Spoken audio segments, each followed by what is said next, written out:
ಸ್ನೇಹಿತರೆ ನಮಸ್ಕಾರ. ಕೇರಳದಲ್ಲಿ ಈ ಬಾರಿ ಕಮ್ಯುನಿಸ್ಟ್ ನೇತೃತ್ವದ LDF ಒಕ್ಕೂಟವನ್ನ ಸೋಲಿಸಿ ಕಾಂಗ್ರೆಸ್ ನೇತೃತ್ವದ UDF ಒಕ್ಕೂಟ ಅಧಿಕಾರಕ್ಕೆ ಬಂದಿರೋದು ನಮಗೆಲ್ಲ ಗೊತ್ತೇ ಇದೆ. UDF ಒಕ್ಕೂಟದ ಎರಡನೆಯ ಅತಿ ದೊಡ್ಡ ಪಕ್ಷ ಅಂದ್ರೆ ಅದು ಇಂಡಿಯನ್ ಯೂನಿಯನ್ ಮುಸ್ಲಿಂ ಲೀಗ್. ಈ ಬಾರಿ ಸ್ಪರ್ಧಿಸಿದ್ದಂತಹ 27 ಸ್ಥಾನಗಳ ಪೈಕಿ 22 ಗೆದ್ದು UDF ಮೈತ್ರಿಕೂಟದಲ್ಲಿ ತನ್ನ ಪ್ರಭಾವವನ್ನ ಇನ್ನಷ್ಟು ಹೆಚ್ಚಿಸಿಕೊಂಡಿದೆ. ಕೇರಳದಲ್ಲಿ UDF ಮೈತ್ರಿಕೂಟ ಅಧಿಕಾರಕ್ಕೆ ಬಂದ ಸಮಯದಲ್ಲೆಲ್ಲ ಶಿಕ್ಷಣ ಸಚಿವಾಲಯ ಮುಸ್ಲಿಂ ಲೀಗಿನ ತಕ್ಕಿಗೆ ಹೋಗುವುದು ಮೈತ್ರಿಕೂಟ ರಚನೆಯಾದ ಕಾಲದಿಂದಲೂ ರೂಢಿಯಲ್ಲಿದೆ. ಅದಕ್ಕಿಂತಲೂ ಮೊದಲು ಅಂದ್ರೆ 1967ರಲ್ಲಿ ಮುಸ್ಲಿಂ ಲೀಗ್ ಕಮ್ಯುನಿಸ್ಟ್ ಪಕ್ಷದ ಜೊತೆಗೆ ಮೈತ್ರಿ ಮಾಡಿಕೊಂಡಿತ್ತು. ಆ ಸಮಯದಲ್ಲಿಯೂ ಶಿಕ್ಷಣ ಸಚಿವಾಲಯ ಮುಸ್ಲಿಂ ಲೀಗಿನ ಪಾಲಾಗಿತ್ತು ಅನ್ನೋದು ಇತಿಹಾಸ. ಅದರಂತೆ ಈ ಬಾರಿಯೂ ಕೂಡ ಮುಸ್ಲಿಂ ಲೀಗ್ ಶಿಕ್ಷಣ ಸಚಿವಾಲಯದ ಬೇಡಿಕೆಯನ್ನ ಕಾಂಗ್ರೆಸ್ ಮುಂದೆ ಇಟ್ಟಿದೆ.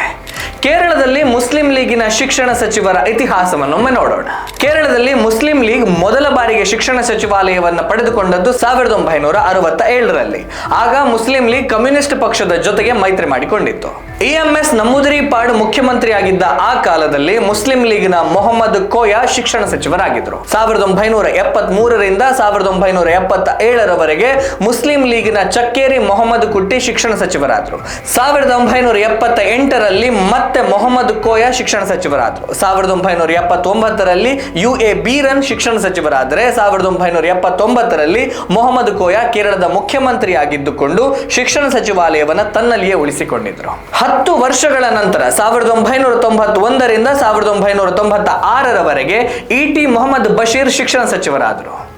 2004ರಿಂದ 2006ರವರೆಗೆ ನಲಾಕಾತ್ ಸೂಫಿ ಶಿಕ್ಷಣ ಸಚಿವರಾದರೆ 2011ರಿಂದ 2016ರವರೆಗೆ PK ಅಬ್ದುರಬ್ ಶಿಕ್ಷಣ ಸಚಿವರಾಗಿದ್ದರು.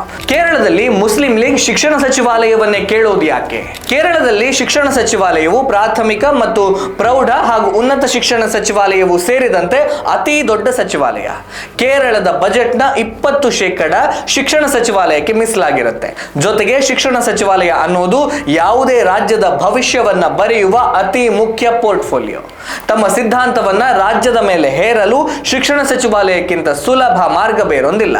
ಜೊತೆಗೆ ಉದ್ಯೋಗ ನೇಮಕಾತಿಗಳು, ಹೊಸ ಶೈಕ್ಷಣಿಕ ಸಂಸ್ಥೆಗಳಿಗೆ ಅನುಮತಿ ನೀಡುವುದು ಎಲ್ಲವೂ ಕೂಡ ಶಿಕ್ಷಣ ಸಚಿವಾಲಯದ ಮೂಲಕವೇ ನಡೆಯುತ್ತೆ. ಹಾಗಾಗಿ ಇದು ಮೋಸ್ಟ್ ಇನ್ಫ್ಲೂಯೆನ್ಷಿಯಲ್ ಪೋರ್ಟ್ಫೋಲಿಯೋ ಅಂದ್ರೆ ತಪ್ಪಾಗ್ಲಿಕ್ಕಿಲ್ಲ. ಮುಸ್ಲಿಂ ಲೀಗ್ ಮೇಲ್ನೋಟಕ್ಕೆ ತನ್ನನ್ನು ತಾನು ಸೆಕ್ಯುಲರ್ ಅಂತ ಗುರುತಿಸಿಕೊಂಡ್ರೂ ಕೂಡ ಅದರ ಆತ್ಮ ಯಾವತ್ತೂ ಕೂಡ ಇಸ್ಲಾಮಿಕ್ ರ್ಯಾಡಿಕಲಿಸಂ ಅನ್ನೇ ಪ್ರತಿಪಾದಿಸುತ್ತೆ. ಚುನಾವಣೆಗೆ ಮೊದಲು ಎಲ್ಲೂ ಕಾಣದಂತಹ ಹಸಿರು ಧ್ವಜಗಳು ಗೆದ್ದ ನಂತರ ರಾಜ್ಯವ್ಯಾಪಿ ವಿಜಯೋತ್ಸವಗಳಲ್ಲಿ ಕಾಣಸಿಗತ್ತೆ. ಅಂದ್ರೆ ಚುನಾವಣೆಗೆ ಮೊದಲು ಸೆಕ್ಯುಲರ್, ಗೆದ್ದ ನಂತರ ಮತಾಂಧ ಮಾನಸಿಕತೆಯ ಅನಾವರಣ. ಈ ಹಿಂದಿನದನ್ನ ಬಿಟ್ಟು ಬಿಡೋಣ. 2011ರಿಂದ 2016ರವರೆಗೆ ಮುಸ್ಲಿಂ ಲೀಗ್ ಕೇರಳದ ಶಿಕ್ಷಣ ವ್ಯವಸ್ಥೆಯಲ್ಲಿ ತನ್ನ ಇಸ್ಲಾಮಿಕ್ ಸಿದ್ಧಾಂತವನ್ನ ಹೇಗೆಲ್ಲ ಹೇರಿತ್ತು ಅನ್ನೋದನ್ನು ಒಮ್ಮೆ ನೋಡೋಣ. 2012ರಲ್ಲಿ ಕೇರಳದ ಆಗಿನ ಶಿಕ್ಷಣ ಸಚಿವ PK ಅಬ್ದುರಬ್ ಕೇರಳದ ಶಾಲಾ ಕಾಲೇಜುಗಳ ಶಿಕ್ಷಕಿಯರು ಹಸಿರು ಬಣ್ಣದ ಸೀರೆಯನ್ನೇ ಧರಿಸಬೇಕು ಅಂತ ಸುತ್ತೋಲೆಯನ್ನು ಹೊರಡಿಸಿದ್ರು. 2014ರಲ್ಲಿ ಶಾಲೆಗಳಲ್ಲಿ ಬ್ಲಾಕ್ ಬೋರ್ಡ್ ನ ಬದಲು ಗ್ರೀನ್ ಬೋರ್ಡ್ ಅಳವಡಿಕೆ ಮಾಡಬೇಕು ಅಂತ ಶಿಕ್ಷಣ ಸಚಿವಾಲಯ ಆದೇಶವನ್ನ ನೀಡಿತ್ತು. 2015ರ SSLC ಸಮಾಜ ವಿಜ್ಞಾನ ಪರೀಕ್ಷೆಯ ಪ್ರಶ್ನೆ ಪತ್ರಿಕೆಯಲ್ಲಿ ಅರ್ಧಚಂದ್ರ ನಕ್ಷತ್ರ ಚಿಹ್ನೆ ಕಾಣಿಸಿಕೊಂಡಿತ್ತು. ಪರೀಕ್ಷೆಗಳಿಗೆ ಶುಕ್ರವಾರದಂದು ರಜೆ ಘೋಷಣೆ ಮಾಡಲಾಗಿತ್ತು. ಶಾಲೆಗಳಲ್ಲಿ ಗಂಡು ಮಕ್ಕಳು ಮತ್ತು ಹೆಣ್ಣು ಮಕ್ಕಳು ಒಟ್ಟಿಗೆ ಕುಳಿತುಕೊಳ್ಳುವ ಹಾಗಿರಲಿಲ್ಲ. ಇಸ್ಲಾಮಿಕ್ ನರೇಟಿವ್ ನ ಸಿಲೆಬಸ್ ನಲ್ಲಿ ತುಂಬಲಾಗಿತ್ತು. ಶೈಕ್ಷಣಿಕ ಸಮಾರಂಭಗಳಲ್ಲಿ ದೀಪ ಬೆಳಗಿಸುವುದನ್ನ ಶಿಕ್ಷಣ ಸಚಿವರು ನಿರಾಕರಿಸಿದ್ರು. ಮುಸ್ಲಿಂ ಹಾರ್ಟ್ ಲ್ಯಾಂಡ್ ಆಗಿರುವಂತಹ ಮಲಬಾರ್ ಬೆಲ್ಟ್ ನಲ್ಲಿ ಅತಿ ಹೆಚ್ಚು ಅನುದಾನಿತ ಶಾಲೆಗಳಿಗೆ ಮಾನ್ಯತೆಯನ್ನು ನೀಡಲಾಯಿತು. ಮುಸ್ಲಿಂ ಲೀಗ್ ಕೇರಳದ ಎಜುಕೇಶನ್ ಪೋರ್ಟ್ಫೋಲಿಯೋಗೆ ಪ್ರತಿ ಬಾರಿಯೂ ಬೇಡಿಕೆ ಇಡುವುದು ಯಾಕೆ ಅಂತ ನಿಮಗೀಗ ಗೊತ್ತಾಗಿರಬಹುದು. ಒಂದು ರಾಜ್ಯದ ಭವಿಷ್ಯವನ್ನ ಬರೆಯಬಲ್ಲ ಎಜುಕೇಶನ್ ಸಿಸ್ಟಮ್ ಕೈಯಲ್ಲಿದ್ರೆ ಏನು ಬೇಕಾದರೂ ಮಾಡಬಹುದು ಎನ್ನುವಂತಹ ಮುಂದಾಲೋಚನೆ ಮುಸ್ಲಿಂ ಲೀಗ್ನದ್ದು. ತಮ್ಮ ಸಿದ್ಧಾಂತವನ್ನ ಹರಡಲು ಶಿಕ್ಷಣ ಇಲಾಖೆಗಿಂತ ಸುಲಭ ಮಾರ್ಗ ಬೇರೆ ಯಾವುದೂ ಇಲ್ಲ. ಇದನ್ನು ತುಂಬಾ ವ್ಯವಸ್ಥಿತವಾಗಿ ನಡೆಸಿಕೊಂಡು ಬರ್ತಾ ಇದೆ ಅನ್ನೋದು ಕೂಡ ಗಮನಾರ್ಹ ಸಂಗತಿ. ಅಂದಹಾಗೆ ಈ ಬಾರಿಯೂ ಕೂಡ ಮುಸ್ಲಿಂ ಲೀಗ್ ಎಜುಕೇಶನ್ ಪೋರ್ಟ್ಫೋಲಿಯೋ ನಮಗೇ ಬೇಕು ಅಂತ ಪಟ್ಟು ಹಿಡಿದು ಕುಳಿತಿದೆ.